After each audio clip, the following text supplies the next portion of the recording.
Hello everyone. तो आज हमारा टॉपिक है electrical capacitance of a conductor. Electrical capacitance of a conductor, ये है इलेक्ट्रिकल कैपेसिटेंस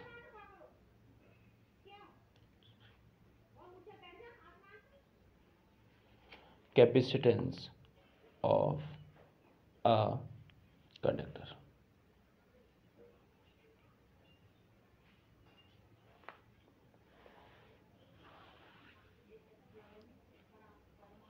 अब देखो, इलेक्ट्रिकल कैपेसिटेंस होता क्या है किसी भी कंडक्टर का। इलेक्ट्रिकल कैपेसिटेंस जो होगा किसी भी कंडक्टर का,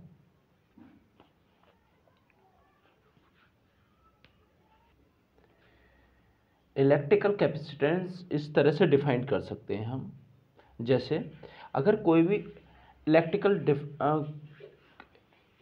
इस तरह से कोई भी टू चार्जेस हैं, सपोज करो ये चार्जेस हैं, ठीक है। तो ये चार्जेस, ये यहाँ पर एक कोई भी मटेरियल है, ठीक, ये मटेरियल है। तो ये मटेरियल यहाँ पर इलेक्ट्रिक फील्ड हो गई, ठीक है, इलेक्ट्रिक फील्ड। तो ये मटेरियल कितना इलेक्ट्रिक चार्ज को होल्ड कर सकता है, एक ऐसी एबिलिटी जो होगी वही क्या होगी, इलेक्ट्रिकल कैपेसिटेंस, यानी कैपेसिटी से मतलब है इसका, ठीक है। इलेक्ट्रिकल कैपेसिटी से मतलब है कि किसी भी मटेरियल की एक ऐसी, किसी भी कंडक्टर की एक ऐसी एबिलिटी जो कि चार्ज के लिए होल्ड रखे, यानी कि उसे उतना रखे, उसे स्टोर कर सके, ठीक है। तो वही क्या होती है, इलेक्ट्रिकल कैपेसिटेंस होती है। इसे कंप्लीटली अगर डेफिनेशन दें तो डेफिनेशन क्या हो जाएगी, the charge required to increase the potential of the conductor by unit amount, right.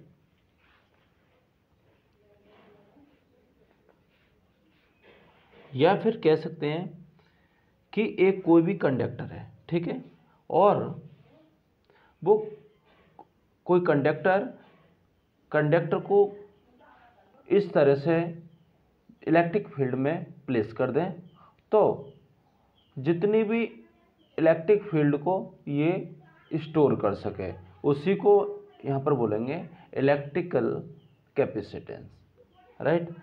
या यहाँ पर और तरह से भी डिफाइन कर सकते हैं कि the electrical capacitance of a conductor is the measure of its ability to hold electric charge. When an insulated conductor is given some charge, it acquires a certain potential. If increase the charge on a conductor, its potential also increase. Its potential by V, यानी कि कह सकते हैं कि अगर charge के लिए हम बढ़ा दें, इंक्रीज कर दें, तो जो पोटेंशियल है वो भी इंक्रीज हो जाता है।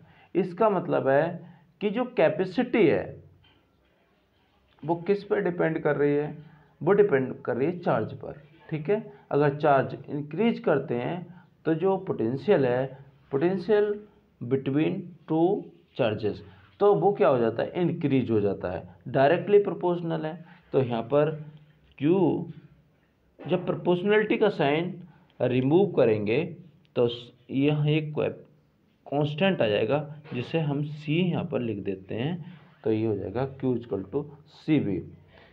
अब यहाँ पर तो जो C की बात करें, C क्या है, where C is the proportionality constant, C is the proportionality constant.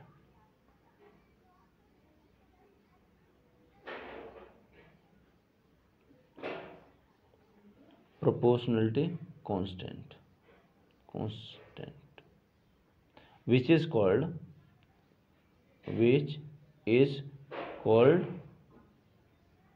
capacitance.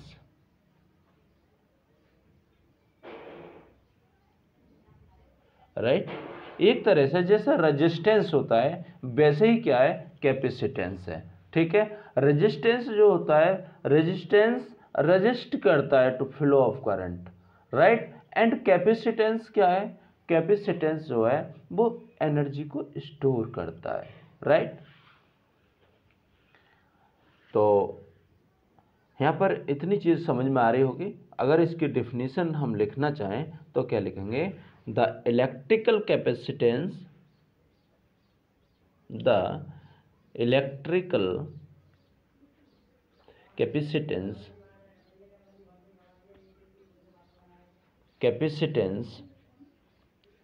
of a conductor it is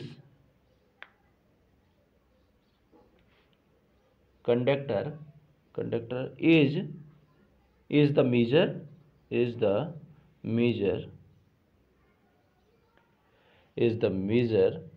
of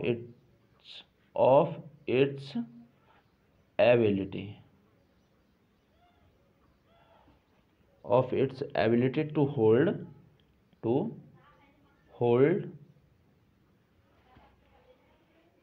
electric charge। ठीक है, या और एक डेफिनेशन हम और बना सकते हैं। वो डेफिनेशन क्या है, Q इक्वल टू कितना है, सी बी। तो C इक्वल टू कितना आ जाएगा, Q upon B, right. Q upon B आ जाएगा। अब Q अपॉन बी इसका मतलब क्या हो गया, capacitance equal to charge upon potential. ठीक है, इससे भी डेफिनेशन बना सकते हैं। डेफिनेशन किस तरह से बनाएंगे, the charge required to increase the potential of the conductor by unit amount. यहाँ पर पोटेंशियल को अगर यूनिट, चार्ज को यूनिट करें तो पोटेंशियल एक ऐसा चार्ज जो कि पोटेंशियल को इंक्रीज करने के लिए सफिशिएंट है, वही क्या है, कैपेसिटेंस है। तो यहाँ पर इसको डिफाइन करेंगे, किस तरह से करेंगे, ये करेंगे, the charge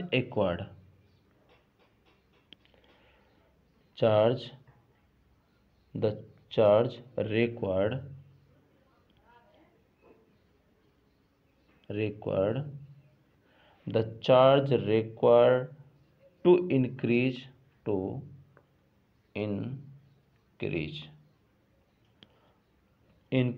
the potential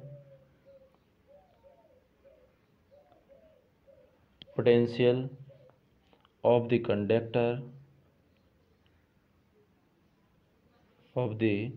conductor by unit amount, right, is called capacitance. इस तरह से भी हम इसे डिफाइन कर सकते हैं। किस तरह से डिफाइन कर सकते हैं, एक चार्ज की ऐसे रिक्वायर्ड अमाउंट, ठीक है, जो कि इंक्रीज करती है पोटेंशियल एनर्जी को, किसी भी कंडक्टर की पोटेंशियल को इंक्रीज करने के लिए सफिशिएंट हो चार्ज की एक ऐसी मात्रा, एक ऐसी अमाउंट जो कि पोटेंशियल को इंक्रीज करने के लिए सफिशिएंट हो। ठीक है, तो उसे हम क्या बोलेंगे, उसे बोलेंगे कैपेसिटेंस, राइट। अब इसके ऐसे कुछ फैक्टर्स होंगे जो कि इस पर डिपेंड करते होंगे, है ना। तो इसका स्क्रीनशॉट ले सकते हो। ठीक, मैं अब ऐसे फैक्टर जो कि इसको अफेक्टेड करते हैं या ये डिपेंड करता है उन फैक्टर पर, ठीक है। वो फैक्टर क्या है, वो फैक्टर देख लेते हैं।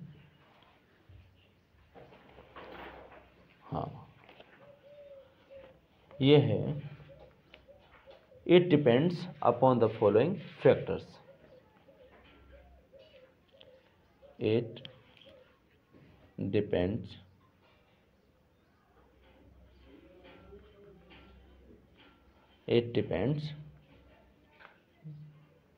upon the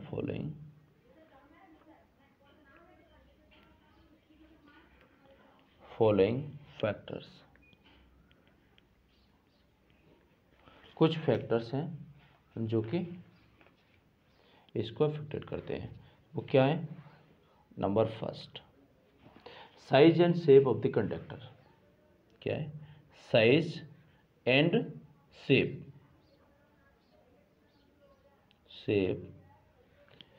size and shape of the conductor,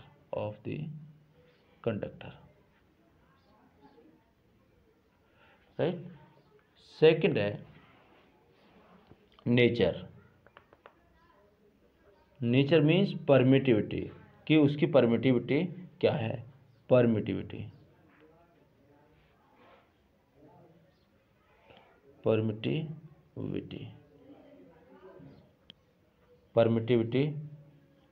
of the surrounding medium। Number three है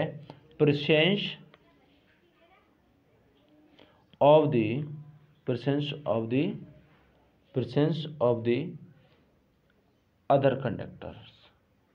other conductors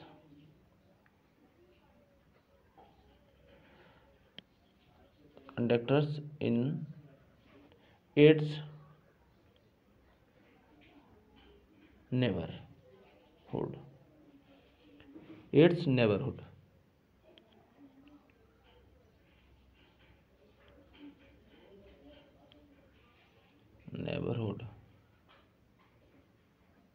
राइट।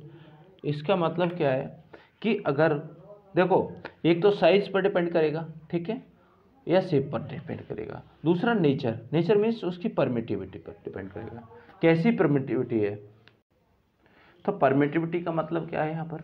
परमिटिविटी का मतलब होता है the ability of a substance to store electrical energy in an electric field is called permittivity. तो permittivity यानी किसी भी medium की परमिटिविटी क्या है, यानी कोई भी अगर कंडक्टर है वहाँ पर, तो उस जिस मीडियम में वो रखा हुआ है तो उसके सराउंडिंग मीडियम जो हो गया, यानी कि जो कंडक्टर है और उसके कोई सराउंडिंग दूसरा मीडियम है, तो उसकी नेचर क्या है, परमिटिविटी क्या है। परमिटिविटी को मैंने बता ही दिया। परमिटिविटी एक ऐसी एबिलिटी होती है किसी भी सब्सटेंस की या मीडियम की जो कि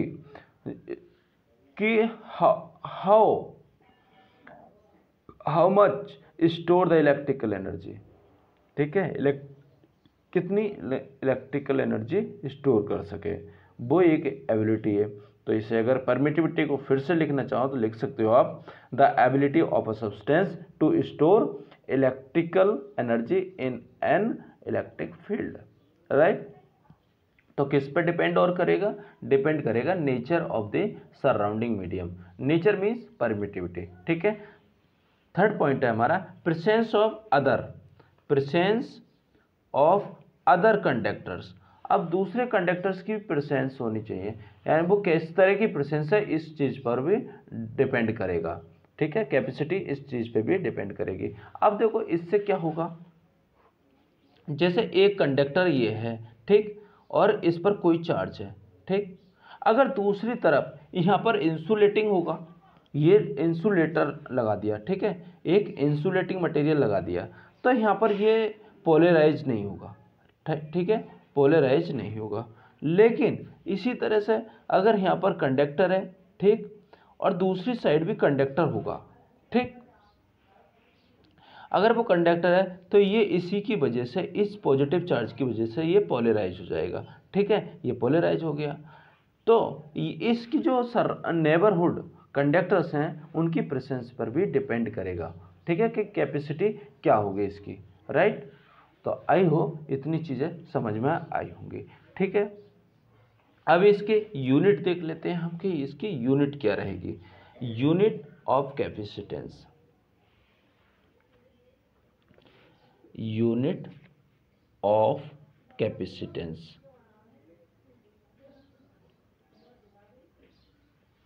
यूनिट ऑफ कैपेसिटेंस, यूनिट क्या है। देखो जो इसकी जो एसआई यूनिट अगर निकालें तो एसआई यूनिट जो होती है वो होती है फेरेड। फेरेड एक साइंटिस्ट का नाम रहा है और उन्होंने इसकी फेरेड जो नाम दिया गया था वो फेराडे के, माइकल फेराडे के नाम पर दिया गया था, फेरेड। ठीक है, तो एसआई यूनिट क्या होगी इसकी, SI unit, SI unit of capacitance, capacitance क्या होती है, एज फेरेड। क्या है, फेरेड, वो फेरेड, फेरेड की स्पेलिंग है FARAD, फेरेड। ठीक है, वो किसके नाम पर है, वो है माइकल, वो नाम दिया गया था माइकल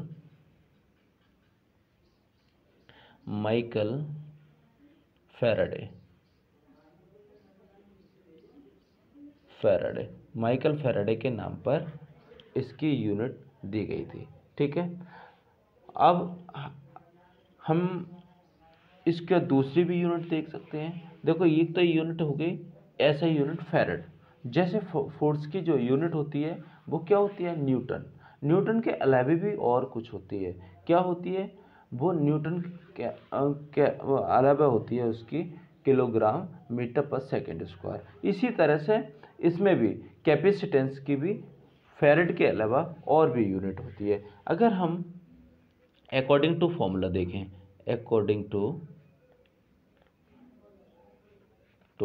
फॉर्मूला, जो भी फॉर्मूला हमने निकाला था, तो देखो ऐसा यूनिट क्या होगी, यूनिट ऑफ सी कितनी होगी।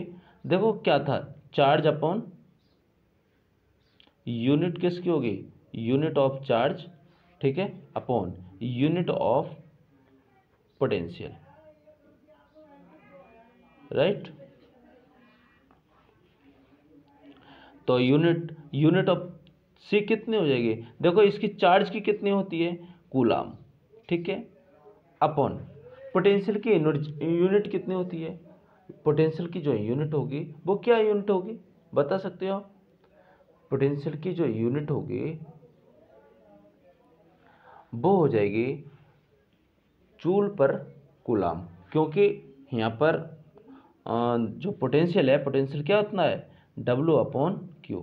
ठीक है, तो इसकी क्या हो जाएगी, जूल पर कूलाम, राइट। तो अगर इसे सिंप्लीफाइड करें तो ये आएगी कूलाम स्क्वायर पर जूल, राइट। अगर और इसे सिंप्लीफाइड करें तो देखो जूल की ले क्या कह सकते हैं, जूल इक्वल टू होता है न्यूटन मीटर। ठीक है, और न्यूटन मीटर के लिए क्या लिख सकते हैं, न्यूटन के लिए क्या लिख सकते हैं, F इक्वल टू MS से किलोग्राम ये लिख सकते हैं हम,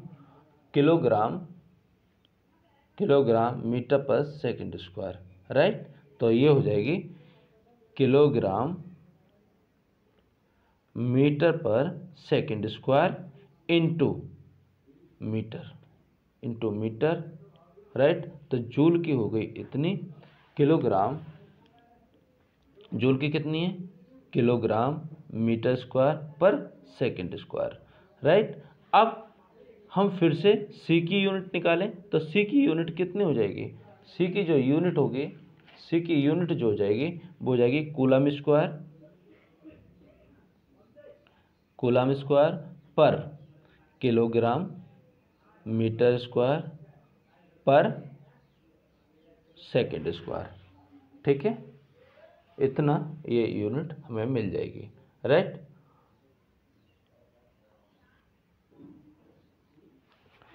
तो आई होप इतना समझ में आया होगा, ठीक है।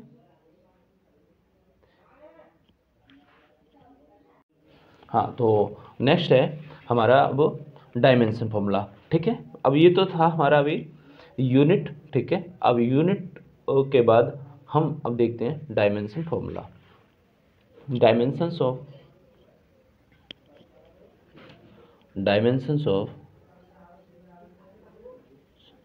ऑफ सी, ठीक है। डायमेंशंस ऑफ सी देखें कैपेसिटेंस की, तो यूनिट कैपेसिटेंस के लिए सॉरी ये इसकी डायमेंशंस के लिए क्या करेंगे, इसकी जो हमने अभी यूनिट निकाली थी उसी से हम इजीली निकाल सकते हैं। तो अभी इसकी जो यूनिट निकाली थी, यूनिट ऑफ सी वो लिखी थी हमने, यूनिट ऑफ सी थी कूलम स्क्वायर पर KG kilogram metre square per second square. अब देखो सेकंड स्क्वायर तीसरी टर्म है, ऊपर जाएगी तो ये कितना हो जाएगा, कूलम स्क्वायर सेकंड स्क्वायर पर केजी मीटर स्क्वायर, राइट। अब देखो कूलम जो चार्ज की है ना, चार्ज को क्या बोलते हैं, Q equal to I T, ठीक है। तो ये हो जाएगा, इसकी अगर डायमेंशन की बात करें, डायमेंशन और ऑफ कूलम वो सॉरी चार्ज की जो हो जाती है, आई करंट है, करंट की हो जाएगी एम्पियर और टी की हो जाएगी टी, तो ये हो जाएगी ए टी, ठीक है। अब यहाँ पर हम सब पुट कर सकते हैं, तो हम पुट करेंगे तो यूनिट जब इसकी डायमेंशन जो निकालेंगे तो ये हो जाएगा सी स्क्वायर मीन्स ये जो है कूलम की है, तो सी स्क्वायर मीन्स ए टी का स्क्वायर, ठीक है, A T square. S square for second square means time, ठीक है, तो टाइम का स्क्वायर हो जाएगा, ठीक। और क्या होगा, अपॉन में क्या है, किलोग्राम मीन्स एम, ठीक है, and M metre square means length है ये, तो इसकी हो जाएगी एल स्क्वायर, राइट। तो इसे अगर सिंप्लीफाइड करें तो ये हो जाएगा ए टी की पावर कितनी होगी, 2 और 2 4, एम की पावर ऊपर जाएगी -1 और एल की पावर ऊपर जाएगी -2। तो इसे और सिंप्लीफाइड फॉर्म में लिख देंगे, क्योंकि जो ऑर्डर होता है वो होता है एम, ये हो जाएगा एम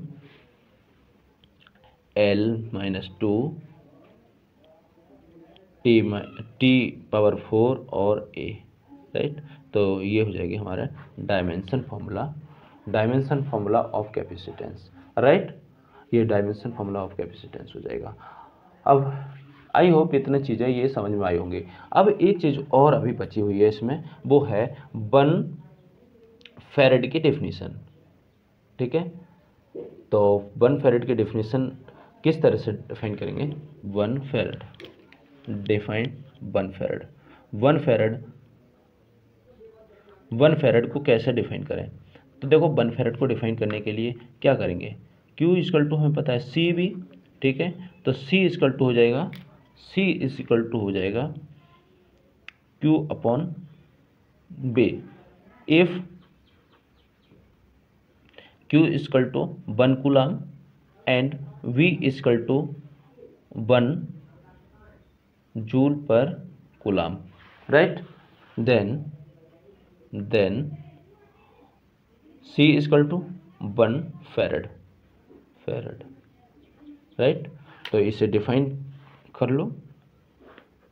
इसे डिफाइन किस तरह से करेंगे, इसे डिफाइन करेंगे 1 फैरेड इज द, ये जो देखो एक लार्ज यूनिट होती है, 1 फैरेड बहुत लार्ज यूनिट होती है, ठीक है। तो पहले इसे डिफाइन कैसे करें, डिफाइन करेंगे 1 farad defined as if the addition of charge of 1 coulomb to it increase its potential by 1 volt, ठीक है।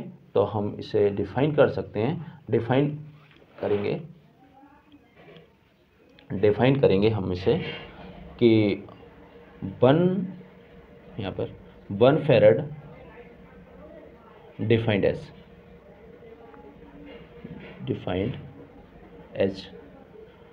as किस तरह से डिफाइन करेंगे? 1 farad defined as if the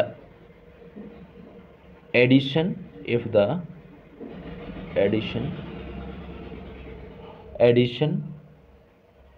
of a charge of 1 coulomb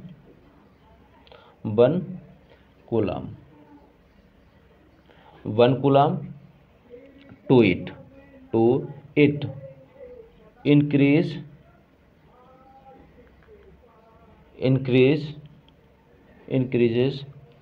its potential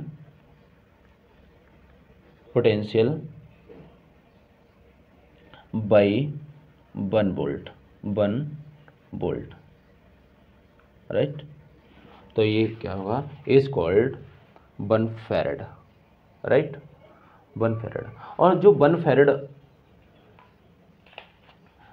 unit है वो एक large unit है, तो यहाँ पर हम कह सकते हैं जो 1 farad है, 1 farad is a very large